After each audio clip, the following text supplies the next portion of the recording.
Hello student, LBT study চ্যানেলের পক্ষ থেকে সবাইকে স্বাগত জানাই। আজকের ভিডিওতে 2025-এর তৃতীয় পর্যায়ক্রমিক মূল্যায়নপত্র তৃতীয় শ্রেণীর স্বাস্থ্য ও শারীরশিক্ষা এবং পরিবেশ বিষয় নিয়ে তোমাদের কেমন ধরনের প্রশ্ন আসতে পারে তারই কিছু সম্ভাব্য প্রশ্ন সেট এই ভিডিওতে সম্পূর্ণ উত্তর সহ আলোচনা করা হবে। প্রথমে স্বাস্থ্য ও শারীরশিক্ষা বিষয় নিয়ে আলোচনা করা হবে, তারপরে পরিবেশ। পূর্ণমান 25-এর একে দাগের শব্দ ঝুড়ি থেকে শব্দ নিয়ে শূন্যস্থান পূরণ করো 1 নাম্বার করে থাকবে। এটা শব্দ ঝুড়ি। কতে ড্যাশ দিল ডাক। এই প্রশ্নের উত্তরটা নিজেরা করে নেবে, আমার প্রশ্নের উত্তর জানা নেই। খতে ড্যাশ ঘুরে মাঠে মাঠে পুরাতন ড্যাশ থাক চাষের কাজে ড্যাশ কাটে, এখানে সময় কাটে হবে, সময় লেখাটা হয়ে গেছে। 2 দাগের সঠিক উত্তরের মাথায় টিক চিহ্ন দাও, 1 নাম্বার করে থাকছে। 2 এর কতে কোষ্ঠকাঠিন্য দূর করতে নিয়মিত শাকসবজি না মাংস খেতে হবে, শাকসবজি খেতে হবে। তারপর খতে খাবার সবসময় ভালো করে চিবিয়ে গিলে না চুষে খাওয়া উচিত, চিবিয়ে খাওয়া উচিত। গতে যারা তোমার থেকে বয়সে বড় না ছোট তারা সকলেই তোমার গুরুজন, বড় উত্তর হবে। ঘতে বমি হলে নরম শক্ত না শুকনো খাবার খাওয়া হবে, নরম খাবার খাওয়া হবে। উমতে গাড়ি চালানোর সময় সবসময় লাইসেন্স কোড না মোবাইল ব্যবহার করা উচিত, লাইসেন্স ব্যবহার করা উচিত। যাতে নিয়মিত যোগাসনে না টিভি দেখলে অনেক রোগী সারে, যোগাসন করলে অনেক রোগ সেরে যায়। 3 দাগের নিচের প্রশ্নগুলি একটি বাক্যে উত্তর লেখো, 2 নাম্বার করে থাকবে। কতে বমি ও পেট খারাপ হলে ঘন ঘন কি খেতে হবে, বমি ও পেট খারাপ হলে ঘন ঘন ORS খেতে হবে। খতে মোটর বাইক চালানোর সময় কি পরা উচিত, মোটর বাইক চালানোর সময় হেলমেট পরা উচিত।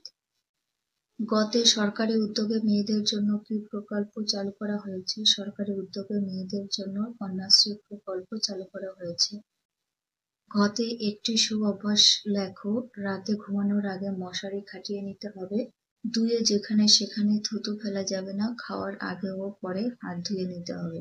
তারপর উমদাকে কি ধরনের খাবার খেলে পেটের অসুখ হয়, নোংরা বাসি খাবার, অপরিষ্কার জল এবং ভাজা মশলাদার খাবার খেলে পেটে অসুখ হতে পারে, এছাড়াও বাইরের খাবার ফাস্টফুড খাবার খেলে পেটে অসুখ হয়।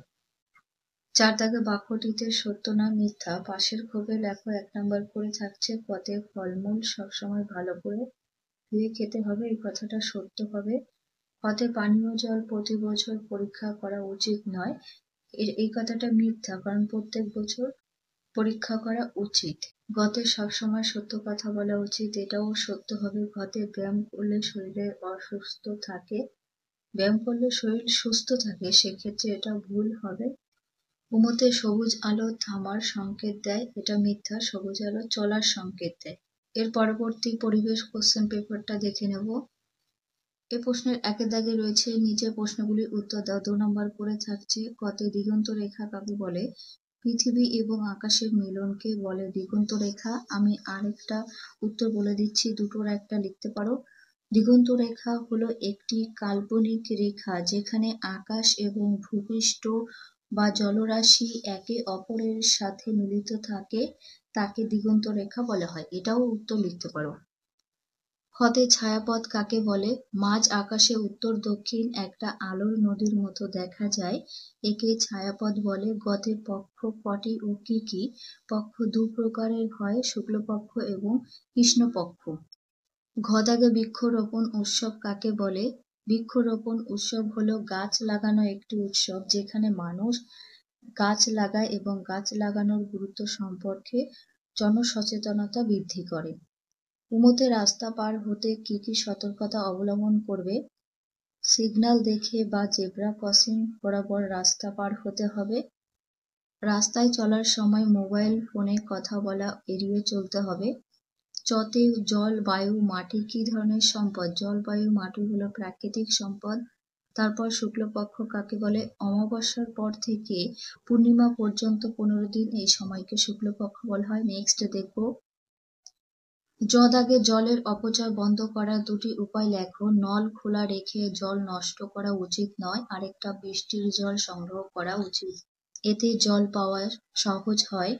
2 দাগে শূন্যস্থান পূরণ করো। 1 নাম্বার করে থাকবে 2 এর কথে একটি জলাবাহিত রোগ হলো পোলিও। অন্য কিছুও তোমরা লিখতে পারো, অনেক কিছু রয়েছে। খতে বাগানের ফল হলো কি সম্পদ? বাগিচার সম্পদ। গতে ড্যাশ হাতে ইলেকট্রিকের সুইচে হাত দিতে নেই, ভিজে হাতে দিতে নেই। ঘতে বায়ু দূষণের ফলে শ্বাসকষ্ট হয়। উমুতে সিগনালে সবুজ রঙের আলো দেখে মানুষ রাস্তা পার হয়। 3 দাগে সঠিক উত্তরের মাথায় টিক চিহ্ন দাও। 5টির জন্য 5 নাম্বার। কতে বাজ পড়ে উঁচু নিচু ছোট গাছে, বাজ পড়ে উঁচু গাছে। খতে সূর্য ওঠার সময়কে নিশি, উষা না গোধূলি বলে? উষা বলে। গতে সিমেন্ট শিল্পটি একটি ক্ষুদ্র কুটির না বৃহৎ শিল্প? এটা বৃহৎ শিল্প হবে। ঘতে গাছে প্রাণ আছে, এটি প্রমাণ করেছিলেন মেঘনাদ সাহা। জগদীশচন্দ্র বসু না সত্যেন্দ্রনাথ বসু? জগদীশচন্দ্র বসু। উমুতে রামধনু দেখার সময় সূর্য আমাদের পেছনে, সামনে না উপরে থাকে? সামনে থাকে। 4 দাগের প্রশ্ন নেক্সট পেজে দেখে নেব। 4 দাগের সঠিক বাক্যের পাশে টিক চিহ্ন ও ভুল বাক্যের পাশে কাটা চিহ্ন দাও। 1 নাম্বার করে থাকবে কতে পলিথিন পরে থাকলে মাটি উর্বর হয়, এটা মিথ্যা হবে। খতে জল ফোটালে বরফে পরিণত হয়, এটাও মিথ্যা হবে। গতে রাস্তায় চলাফেরা করার সময় ট্রাফিক নিয়ম মেনে চলা উচিত, এ কথাটা সত্য, রাইট চিহ্ন। ঘতে কুমোরের কাজে কাঁচামাল হলো মাটি, এটা সত্য, রাইট চিহ্ন। উমুতে জেব্রা ক্রসিং দিয়ে রাস্তা পার হওয়া উচিত নয়, এ কথাটা মিথ্যা হবে, কারণ রাস্তা পার হওয়া উচিত। 5 দাগে বাম দিকের সঙ্গে ডান দিক মেলাও। 1 নাম্বার করে থাকবে কয় স্তম্ভ? খ স্তম্ভ। কয় স্তম্ভে বাগিচা সম্পদ? এর সাথে মিলবে আম বাগান। খতে কৃষি সম্পদ, এটা ধান চাষ হবে। গতে প্রাকৃতিক সম্পদ, বনের গাছপালা, এটা হবে। আর ঘতে শিল্প সম্পদ, শিল্প সম্পদে বেতের ঝুড়ি, আর নির্মাণ শিল্প হচ্ছে বাড়ি তৈরি। 6 দাগে টিকা লেখো। 5 নাম্বার করে থাকবে ছায়াপথ অথবা জলদূষণ। আমি দুটোরই অ্যান্সার করে দিয়েছি। প্রথমে জলদূষণের উত্তরটা দেখে নাও। জল একটি প্রাকৃতিক সম্পদ, এটি আমাদের বিভিন্ন কাজে লাগে। বিভিন্ন কারণে, যেমন জলে রাসায়নিক পদার্থ, সার, নোংরা ইত্যাদি ফেললে জল দূষণ হয়। জল দূষণের ফলে বিভিন্ন জলবাহিত রোগ হতে পারে এবং জল সংকট দেখা দিতে পারে। জল অপচয় রোধ এবং জল দূষণের কারণ কমিয়ে আমরা জল দূষণ ঠেকাতে পারি। ছায়াপথ দিয়ে লিখেছি, রাতের আকাশের দিকে তাকালে কখনো কখনো আকাশে একদিক থেকে অন্য দিক অবধি একটা আবছা আলোর আভা ছড়িয়ে থাকতে দেখা যায়, এই আবছা আলোর আভাটাই হলো ছায়াপথ। 7 দাগের সংক্ষেপে উত্তর দাও। 3 নাম্বার করে থাকবে প্রত্যেকটির জন্য। কতে ডুবন্ত ব্যক্তির পেটের থেকে জল বের করতে তুমি কি করবে? উত্তর, ডুবন্ত ব্যক্তিকে উপর করে শুইয়ে 2 হাত দুদিকে ছড়িয়ে মাথা কাত করে পিঠের দুদিকে চাপ দিতে হবে, যাতে পেটে জল থাকলে সেটা বেরিয়ে যায়। খ দাগে চন্দ্র ও সূর্যের মধ্যে 4টি অমিল লেখো। চন্দ্র, সূর্য, চাঁদের নিজস্ব কোনো আলো নেই, সূর্যের নিজস্ব আলো আছে। 2 চাঁদ পৃথিবীর চারিদিকে ঘোরে, সূর্য এক জায়গায় স্থির থাকে। 3 চাঁদ পৃথিবীর নিকটে অবস্থিত, সূর্য পৃথিবীর অনেক দূরে অবস্থিত। 4 চাঁদ একটি উপগ্রহ, সূর্য একটি নক্ষত্র। তারপর গতে একটি গাছ অনেক প্রাণ কথাটির সপক্ষে যুক্তি লেখো। উত্তর, গাছ প্রাণীদের এবং পরিবেশের বিভিন্ন জিনিস প্রদান করে থাকে। মানুষ সহ অনেক জীবজন্তু গাছের উপর নির্ভর করে। যেমন গাছ অক্সিজেন দেয়, তা সব প্রাণী গ্রহণ করে এবং গাছের পাতা খাদ্য হিসাবে খায়।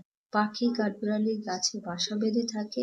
এক কথায় বলতে গেলে একটি গাছ অনেকগুলি প্রাণকে বাঁচিয়ে রাখতে সাহায্য করে।